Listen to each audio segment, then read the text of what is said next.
Ako si Nika Mata, mula sa grade 9 SAO. Mayroon ako isang tito na itinuri kong tatay, hindi dahil sa dugo, kundi dahil sa pagmamahal at sakripisyong ibinigay niya.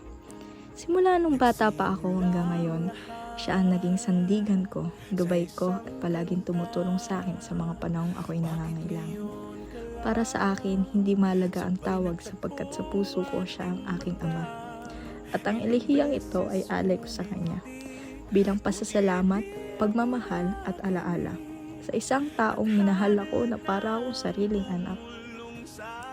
Papa, walang katumbas ang bigat sa dibdib ko tuwing binibigkas ko ito. 5 buwan ka nang wala, ngunit parang kahapon lang nang huli kitang nakita.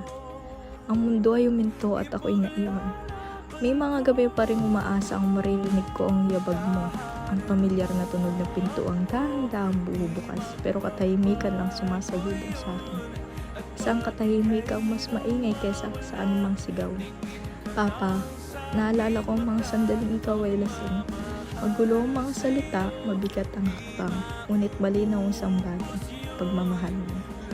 Inahalikan mo ako sa noo, sa pisngi, parang sinasabing kahit anong mangyari, anak pa rin kita, mahal pa rin kita.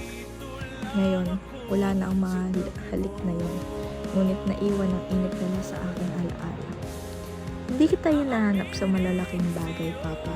Hinahanap kita sa mga simpleng sandali, sa tawa na biglang nauuwi sa iyak, sa tagumpay na wala nang yayakap, sa problema na wala nang magpapakalma sa akin, ang sakit tanggapin na hindi ka nababalik, na ang mga tanong ko ay wala nang sasagot, may mga salitang hindi ko na nasabi, may pasasalamat na huli na. Kung pwede lang sanang yakapin ka ulit, kahit sandali, kahit isang beses pa. Ngunit kahit wala ka na sa mundong ito, dalawag pa rin ang mga aral mo. Ikaw ang tinig na bumubulong sa akin kapag ako'y nangihina. Ang lakas na tumutulak sa akin kapag gusto ko nang sumuko. Sa bawat desisyon ko, ikaw ang iniisip ko. Ano kaya ang sasabihin ni Papa? 5 buwan ka nang wala, ngunit hindi ka kailanman nawala sa akin. Nariyan ka sa bawat hakbang ko, sa bawat luha na pinipilit kong ipagpatuloy ang buhay. Mahal kita, Papa. Hindi lang noon, hindi lang ngayon, kundi sa bawat araw na haharapin ko nang wala ka. Iisa lang ang Papa ko. Di man siya ang nagbigay sa akin ng buhay, ngunit siya ang tumulong humukbong nito. Sa bawat laban siya ang kakampi ko, sa bawat pahina siya ang sumalo sa akin.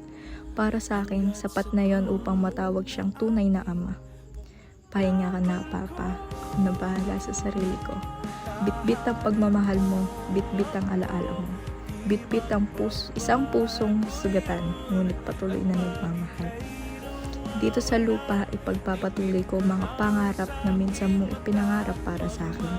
At sa bawat halik ng hangin sa aking pisngi, alalahanin kung minsan may Papa akong humalik sa akin. Buong buo, totoo, at walang kapalit.